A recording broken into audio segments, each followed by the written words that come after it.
40 দিনে মিলাদ দেয়, মিলাদ দিয়ে হুজুরকে দাওয়াত দিয়েছে। হুজুরকে 10,000 টাকা দিবে, দেশি মুরগি দিয়ে ভাত। আমি কোনো হুজুরের নাম বলবো না, আমি ধরে নেন। আমাকে দাওয়াত দিয়েছেন, আমার বাম মরে গেছে, মিলাদ পড়াবো, আমাকে 10,000 টাকা দিবেন। গেলাম, মাত্র দেশি মুরগি, পারাঠা আর পোলাও আর বিরিয়ানি আর কাবাব খেয়ে দেয়, আমিও একদম লাট। এরপরে দোয়া, আল্লাহ তুমি জান্নাতুল ফিরদাউস দান করো, আল্লাহ তুমি তাকে জান্নাতের আলা মাকাম দান করো, শহীদের মর্তবা দাও। দোয়া হয়ে গেল। আমি যখন গাড়িতে চাপবো, গ্রামের একজন হাজী সাহেব চাচা নামাজ পড়েন 5 ওয়াক্তের, মুখে দাঁড়িয়ে আছে। আমাকে বললে, মৌলভী সাহেব একটু কানে কানে কথা আছে। কি হয়েছে বাপ? বলে, আপনি যাকে জান্নাতে বললেন মালটা জিন্দেগিতে মসজিদে পা রাখিনি, সুদ করছিলাম। তো বা কাকে দিলাম বে জান্নাতে? মুসলমানদের ছেলে, বাস্তব বলছি, লরি চালায়, লরি ট্রাক চালায়। খবর পেলাম অ্যাক্সিডেন্ট হয়ে মারা গেছে। কোথায়? কলকাতার ডানকুনির কাছে হাই রোডে অ্যাক্সিডেন্ট করেছে। সকালবেলায় তার বাড়িতে গিয়ে পৌঁছালাম, আত্মীয় স্বজন আছে, চেয়ার দিল। আরে ইয়াসিন ভাই এসছে, চেয়ার দে মৌলভী সাহেবকে। বসলাম চেয়ারে। একজনকে জিজ্ঞেস করলাম, আহা ছেলেটা মারা গেল গো, ঘুমিয়ে গিয়েছিল লরি চালাতে গিয়ে। কানে কানে বলছে, হুজুর না না, কি হয়েছিল? ও এমনি 1 বোতল করে খেত, কালকে 3 বোতল খেয়ে নিয়েছি মদ। এরপর বলুন, কত সুন্দর জান্নাতে যাবে? যাবে না? যাবে না। এদেরও জান্নাতে যাবার লাইন আছে। এরপর আপনি বললে বিশ্বাস করুন, যার বাপ যার সন্তান সুদের উপরে জীবন কাটিয়ে মারা গেছে, তার ব্রেনে আঘাত লাগবে। ইয়াসিন সাহেব বলছে, তার লেগে দোয়া করা যাবে না? সে জান্নাতে যাবে না? সারা জিন্দগি মদের ভাটিতে জীবন কাটিয়েছে, গাঁজার ভাটিতে জীবন কাটিয়েছে, সারা জিন্দগি তার নিশায় জীবন কাটিয়ে দিল। মৌলবীরা দোয়া করলে, আমি বাপ দোয়া করলে, আমি মা দোয়া করলে আমার সন্তান জান্নাত পাবে না। এই ইয়াসিন কেমন মৌলবী? আমার কথা নয়, আপনি ভেবে দেখুন। ইয়াসিন তো অনেক দূরের কথা। এই বুখারী পড়ানেওয়ালা, যারা শেখ বুখারী পড়ায়, মুহাদ্দিস, তারা তো অনেক দূরের কথা। আমার আব্বার 80 বছর বয়স হয়েছে। মৌলভী শওকত আলী মাজাহিরি, সে তো দূরের কথা। যারা পীর ফকিরের কথা বলছেন, তারা তো দূরের কথা। ইমানদারির সঙ্গে বলুন তো, নবী মুহাম্মদ সাল্লাল্লাহু আলাইহি সাল্লামের থেকে দামি লোক পৃথিবীতে কেউ আছে? কিয়ামত পর্যন্ত কেউ আসবে? আসবে না। তাইলে একটু ভেবে দেখুন। কোরআন শোনাবার পরে হাদিসে আছে, নবীজি সাল্লাল্লাহু আলাইহি সাল্লামের কাছে খবর এলো, ইয়া রাসূলুল্লাহ, আপনার চাচা যান মৃত্যুর শয্যায় আছে, মারা যাবে, জাহান্নামী চলছে, কষ্ট হচ্ছে।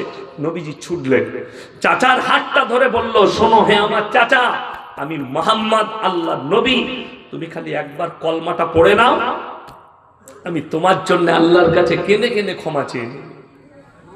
নবীর চাচার উত্তর কি এলো জানেন? আমি যদি বার্ধক্যে কলমা পড়ি, লোকে বলবে মৃত্যু ভয়ে কলমা পড়েছে, আমি কলমা পড়তে পারবো না। আমার আল্লাহ তাআলা নবীজির কাছে আয়াত পাঠালেন, ইন্নাকা লা তাহদি মান আহবাবতা ওয়ালাকিন্নাল্লাহা ইয়াহদি মান ইয়াশা। হে আমার নবী, সকলে বলুন, হিদায়াতের মালিক কে? হিদায়াতের দপ্তরটা কার হাতে? আল্লাহর হাতে। আমার ইচ্ছা নেই তোমার চাচা কলমা পড়তে পারবে না, হিদায়াতের মালিক হচ্ছি আমি আল্লাহ। আল্লাহ তাআলা বললেন, হিদায়াতের দপ্তর আমার হাতে। অনেক জলসাওয়ালারা মনে করে, অনেক মানুষ মনে করে, এই বক্তাকে দাওয়াত দিলে মানুষ হিদায়াত পাবে। এটা হচ্ছে কোরআন বিরোধী কথা, রাসূল বিরোধী কথা। যতক্ষণ পর্যন্ত কোনো জাতি, কোনো মানুষ নিজের পরিবর্তন হবার চেষ্টা না করে, আমার আল্লাহ পরিবর্তন দেয় না। তার মধ্যে যারা আছেন, যারা গোপনে পাপ করছেন, যারা জিন্দেগি ভর পাপ করে যাচ্ছেন, নামাজ পড়েন না, নিজেকে বুদ্ধিমান মনে করছেন, অথচ আল্লাহকে মানেন না, আল্লাহর রাসূলকে মানেন না, নিজেকে জ্ঞানী মনে করছেন, মুসলমান বলে দাবি করছেন, আর গুনার উপরে গুনাহ, জিদ করে করে গুনাহ। কোরআন শুনেলেন আপনার চোখ দিয়ে পানি আসবে। সূরা বাকারা 2য় পৃষ্ঠা। কোন পৃষ্ঠা বললাম? 2য় পৃষ্ঠা। কোরআন রাখা আছে। আমি কোরআন হাতে লিখছি না কেন? আমি কোরআনের হাফেজ, আল্লাহর রহমতে কোরআনের হাফেজ। আমি 1 বছরের ভেতরে কোরআন হিফজ করেছিলাম গুজরাটে। এত জেহেন তেজ ছিল। ইন্নাল্লাযীনা কাফারু সাওয়াউন আলাইহিম আনজারতাহুম আম লাম তুনজিরুহুম লা ইউমিনুন। যত দাও দিবে দাও, যত বুঝাবে বুঝাও, কিন্তু যারা মানার নয় তারা কখনো মেনে নিবে না, তারাই মানাবে না। কেন? খাতামাল্লাহু আলা কুলুবিহিম, এত পাপ করেছে আল্লাহ তাদের হৃদয়েতে আমি আল্লাহ তালা মেরে দিয়েছি। কুলুব মানে হচ্ছে হৃদয়, তালা মানে জানেন সিল। কেমন সিল? একজন ব্যাংকে লোন নিয়েছে, বাড়ির লোন নিয়েছে, বাড়িটা মর্গেজ দিয়েছে, শোধ করতে পারেনি, ব্যাংকের লোক এসে কাপড় লেপটিয়ে সিল মারে, মারে না মারে না? এই সিল মারা, হৃদয়ে তালা মেরে দিয়েছি, তারা এত পাপ করেছে। আর দিনের কথা, দিনের দাওয়াত তাদের দিলে পৌঁছাবে না। ওয়ালা সামঈহিম, তাদের কানেতে মোহর মেরে দিয়েছি। ওয়ালা আবসারিহিম গিশাওয়া, তাদের চোখেতে পর্দা ফেলি দিয়েছি। যত দাওয়াত দিবে দাও, আর প্রবেশ করবে না। ওয়ালাহুম আযাবুন আযীম, হে নবী বলে দাও তাদের জন্য পরকালে আমি আল্লাহ কঠোর আযাব রেখেছি, কঠিন শাস্তি রেখেছি। সবাই নিয়ত করুন আমরা সবাই ইমানদার হব, বলুন ইনশাআল্লাহ। পাপ মুক্ত জীবন গড়ুন, আগে চলুন। নবীজি চাচা যান চলে গেলেন, আল্লাহ রাসূল সাল্লাল্লাহু আলাইহি সাল্লামের চোখে পানি। আল্লাহকে কি বললেন জানেন? ওগো আল্লাহ, তুমি আমাকে যতদিন না নিষেধ করবে আমি আল্লাহর নবী আমার চাচার জন্য কেঁদে কেঁদে ক্ষমা চাইব। নবীজি ক্ষমা চাইতে লাগলেন, আল্লাহ গো, এটা আমার চাচা, হিতাকাঙ্ক্ষী চাচা, তুমি ক্ষমা করে দাও। আল্লাহর কাছে কাঁদতে লাগলেন। আমার আল্লাহ রাব্বুল আলামিন জিবরিল আমিনকে পাঠালেন, যাও আমার নবীর কাছে কোরআনটা নিয়ে যাও, বলে দাও, এই নসিহতটা দাও, উপদেশটা কি? মা কানা লিন নবিয়্যি ওয়াল্লাযীনা আমানু আইয়াস্তাগফিরু লিল মুশরিকিন ওয়ালাউ কানু উলি কুরবা। হে আমার নবী শোনো, যারা মুশরিক হয়ে, বেঈমান হয়ে, বদ্দিন হয়ে, কাফের হয়ে মারা গেছে, তাদের জন্য দোয়া করতে পাবে না যদিও তারা তোমাদের নিকটতম আত্মীয় হয়। নবীজিকে আল্লাহ নিষেধ করলেন, চাচার জন্য আর দোয়া করতে পাবে না, কালমা না পড়ে মারা গেছে। আর আপনি বলছেন জিন্দেগি ভর মদের ভাটিতে জীবন কাটিয়েছে, ইয়াসিন সাহেবকে ভাড়া করে জান্নাতে পাঠাবে? তোমার হুজুরকে ভাড়া করে মিলাদ পড়িয়ে জান্নাতে পাঠাবে? তোমার হুজুর মার খাবে আর তুমি তো খাবেই খাবে, রেডি থাকবে। কষ্টের বিষয় ওইটাই, বিবেকের দ্বারা বুঝেন। শুধু তাই নয়, আরো একটু চলুন, এটা তো আমাদের নবী, শ্রেষ্ঠ পয়গম্বর, শ্রেষ্ঠ নবী। আপনি চলুন, পৃথিবীতে সব থেকে বেশি দিন যিনি দাওয়াত দিয়েছেন, কালমার ইসলামের প্রচার করেছেন, তার নাম হচ্ছে হযরতে নূহ নবী। ৯৫০ বৎসর। আমার বন্ধুগণ, আমার ভাই, আপনি বলুন, আপনার এলাকায় যদি কোনো পুকুর থাকে কিংবা নদী, নদীতে যদি বাপ আর বেটা ঘুরতে যায় আর সন্তানটা যদি নদীতে পড়ে যায়, বাপ ঝাঁপ দেবে না? দেবে না? বাবা ঝাঁপ দেবে। যদি সাঁতার নাও জানে, বাপ ঝাঁপ দেবে। কেন? সন্তানের মহব্বতে। কোরআন খুললে আপনার চোখ দিয়ে পানি পড়বে। যাদের মনে মনে হচ্ছে আমি কেন আমার বেটার লেগে দোয়া চাইতে পাবো না, হযরতে নূহ নবী তার সন্তান কেনান অস্বীকার করেছিল। শুধু অস্বীকার নয়, আল্লাহকে চ্যালেঞ্জ পর্যন্ত করেছিল। যখন জিজ্ঞেস করলে, হে আমার আব্বা, আল্লাহ কি আযাব দেবে? বলে, আমার আল্লাহ মুষলধারার বৃষ্টি দিয়ে তোমাদিকে বন্যায় ডুবিয়ে দেবে। বলে, তোমার আল্লাহকে বলো, তোমার আল্লাহ যদি বন্যা দেয়, এমন উঁচু জায়গায় চেপে যাব যেখানে তোমার আল্লাহর পানি পৌঁছাবে না। বলুন নাউজুবিল্লাহ। এই যে চ্যালেঞ্জ আল্লাহকে, আল্লাহ তাআলা যখন ডুবালেন, সব ডুবে গেছে, গোটা পৃথিবীটা ডুবে গেছে। গোটা পৃথিবীটাকে আল্লাহ ডুবালেন। নৌকার উপরে যারা ঈমান এনেছে নূহ নবীর উপরে, তারা সমস্ত জীব জন্তু প্রাণী জুড়া জুড়া চাপিয়েছেন, পশু পক্ষী সব জুড়া জুড়া চোখে দেখতে পাচ্ছেন। আমার সন্তান কিনান হাবুডুবু খেয়ে মারা যাচ্ছে পানির মধ্যে, আল্লাহ তাণ্ডব চলছে, মৃত্যুর তাণ্ডব চালাচ্ছেন আমার আল্লাহ তার কওমের উপরে। নূহ নবী না থাকতে পেরে আল্লাহকে কি বললেন? লা আসিমাল ইয়াউমা মিন আমরিল্লাহ।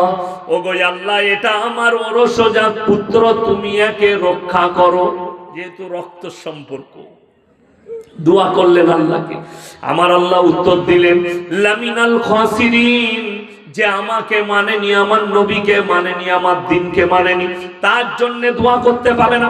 যদি আর একবার দোয়া চাও, আর একবার প্রার্থনা করো, আমি তোমাকেও ক্ষতিগ্রস্তদের মধ্যে ফেলে দেব। এটা কোরআন, আমি তোমাকেও ফেলে দেব।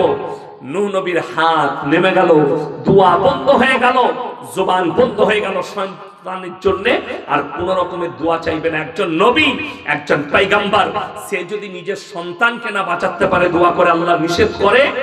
আপনি ভেবে দেখেন, আপনার সন্তান হারাম জানার পরেও হারাম খেয়েছে, হালাল জানার পরেও সেটা হালালটা গ্রহণ করেনি, সুদ হারাম জানার পরেও সুদ খেয়ে গেছে। আপনি কি করে ভাবছেন যে এই মৌলবীদের দোয়ায়, হুজুরদের দোয়ায় জান্নাতে যাবে? আমার বন্ধুগণ, আমার ভাই, মাথা থেকে, ব্রেন থেকে এই জিনিসটা হাঁটিয়ে এলেন যে আমি কারোর মাধ্যম দিয়ে যাব। আমি আরো একটা দলিল দিচ্ছি, ইমানদারির সঙ্গে বলুন। আপনাদের সঙ্গে আমি সম্পর্ক দুটো বলে দিলাম, এক হচ্ছে এক মুমিন আর এক মুমিনের ভাই ভাই, আর দ্বিতীয় হচ্ছে আপনি আমি বক্তা এবং শ্রোতা আছে। আচ্ছা, আপনার সঙ্গে আমার সম্পর্ক বেশি হবে না বাপ আর বেটার সম্পর্ক বেশি? কথা বলে না? বাপ আর বেটার সম্পর্ক কিসের? রক্তের।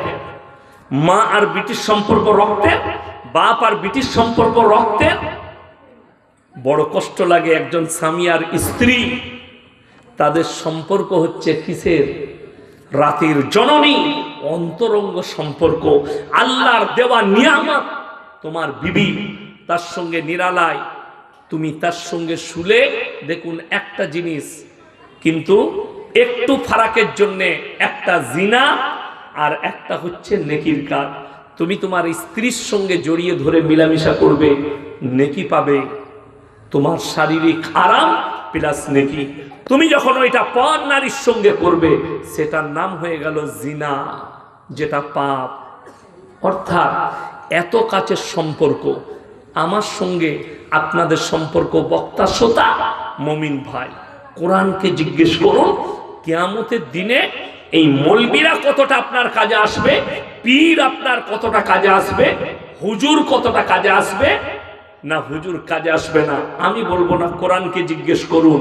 আমি প্রথমেই বলে দিলাম, বাপ আর বেটার সম্পর্ক রক্তের। ইয়াউমা ইয়াফিরুল মারউ মিন আখি ওয়া উম্মিহি ওয়া আবি ওয়া সাহিবাতিহি ওয়া বানি লিকুল্লি ইমরিইম মিনহুম ইয়াউমাইদিন শানুন ইউগনি। হে আমার নবী, পৃথিবীর মানুষকে বলো, কিয়ামতের দিনে বাপ বেটার কাছ থেকে দূরে সরে পালাবে। দুনিয়াতে আমার কোনো সন্তান ছিল না, স্বামী বলবে স্ত্রী ছিল না, স্ত্রী বলবে দুনিয়াতে আমার কোনো স্বামী ছিল না, বাপ বলবে বিটি ছিল না, বিটি বলবে বাপ ছিল না। কেউ কারুর জন্য যারা পরিমাণ বোঝা বহন করবে না। এটা কোরআন। কিয়ামতের দিনে মানুষ হাজির হবে কিভাবে? যারা মনে মনে করছে, যারা দোহাই দিচ্ছে আমার অমুক পীর আছে, আমি অমুক পীরের মুরিদ হয়েছি, আমি অমুক মৌলবীর মুরিদ হয়েছি, তারা পার করাবে। কোরআনে আছে आतीहिम यौमल क़ियामति फरदा, जबकि क़यामत के दिन होंगे लोग हमारे सामने अकेले अकेले आएंगे। একা একা আসবে কিয়ামতের দিনে, সবাই নিজের আমল নিয়ে যাবে, কেউ সাথে যাবে না। এরপরে বলি আমার বন্ধুগণ, সবাই নিয়ত করুন আমরা হারামটাকে অ্যাভয়েড করব, বলুন ইনশাআল্লাহ। যারা হারাম ব্যবসায় লেগে আছেন, হারাম কাজে লেগে আছেন, তারা নিয়ত করলেন হারাম থেকে আল্লাহ আমাদেরকে হেফাজত করুক। চলুন 5 ওয়াক্তের নামাজ পড়া ফরজ না ফরজ না? কথা বলেন। আমাদের সমাজে ভারতবর্ষের মুসলমান 100টার মধ্যে 90টা বেনামাজি। ঠিক বললাম না ভুল বললাম? 90টা বেনামাজি, অথচ সে মুসলমান দাবি করে। বেনামাজি তো নামাজি। একদল আবার এমন বেনামাজি আছে, তারা চায়ের দোকানে ফজরের পরে নামাজিরা চা খেতে যায়, তারাও বসে থাকে। তারা কি বলে জানেন? নামাজ না পড়তে পারি কিন্তু ইমানটা আমারই ঠিক আছে। এরকম মাল আছে না? নাই, অনেক আছে। নামাজ পড়ে না কিন্তু সে বলে ইমানটা আমারই ঠিক আছে। তুমি শোনো কান খুলে, কিয়ামতের দিনে একটা রাস্তায় জান্নাতীরা যাবে আর একটাই জাহান্নামীরা।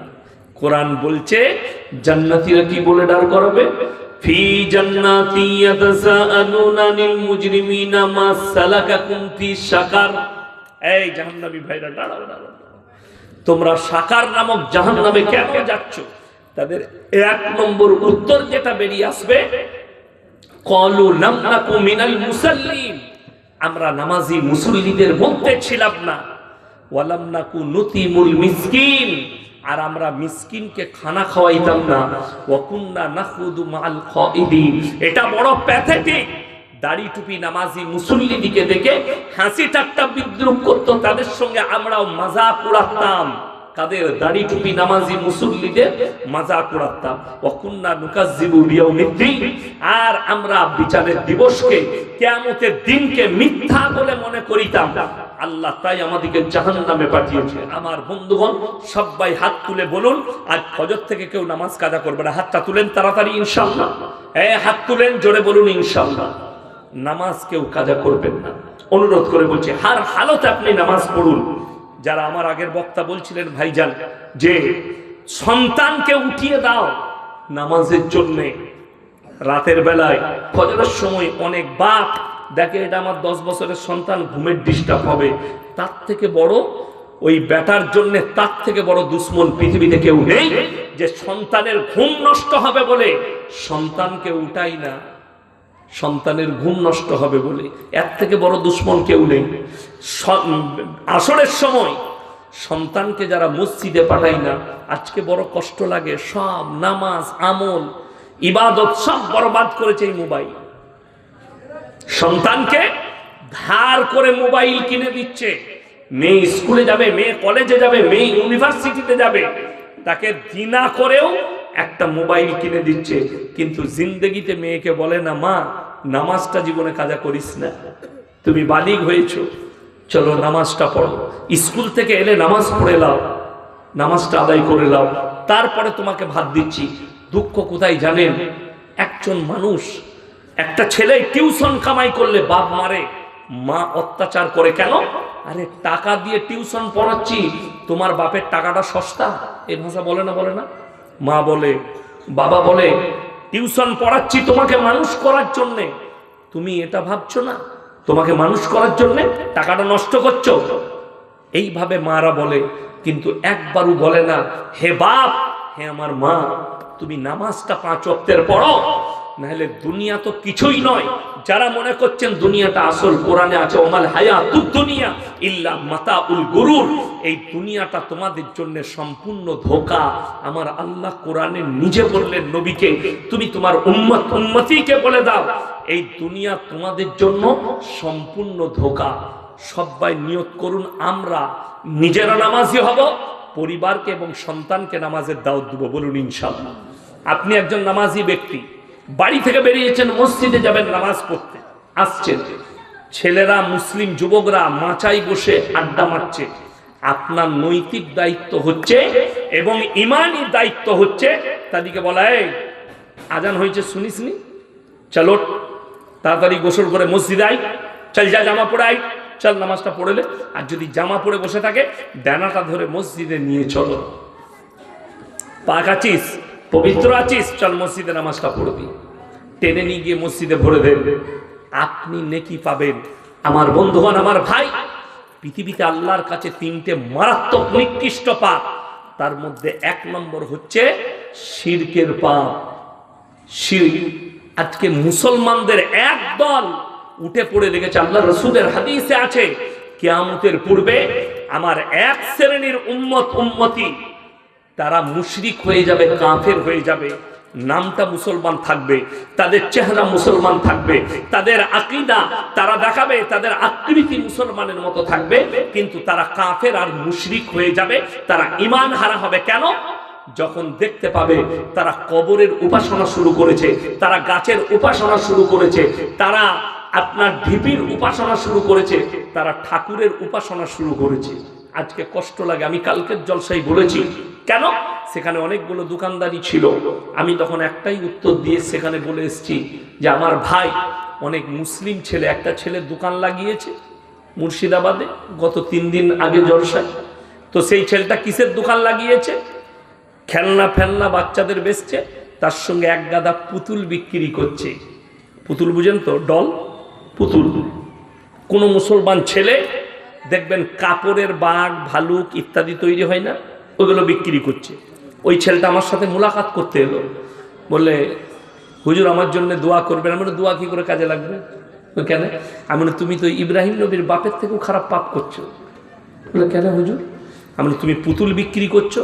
বলে চলবে না। আমরা ইব্রাহিম নবীর বাপের 3টে কাজ ছিল, মূর্তি তৈরি করা, মূর্তি বিক্রি করা, তার উপাসনা করা। তার মধ্যে একটা কাজ তুমি করছো, ওগুলো বিক্রি করছো। বলছে হুজুর ওগুলো তো ডল। ডল নয়, এগুলো মূর্তি, আকৃতি তৈরি করেছে। যে বাড়িতে জানদারের ফটো থাকবে কিংবা মূর্তি থাকবে, রহমতের ফেরেশতা সেই বাড়িতে প্রবেশ করবে না। এই পুতুল বিক্রি যারা করবে তার ইনকামটা হারাম।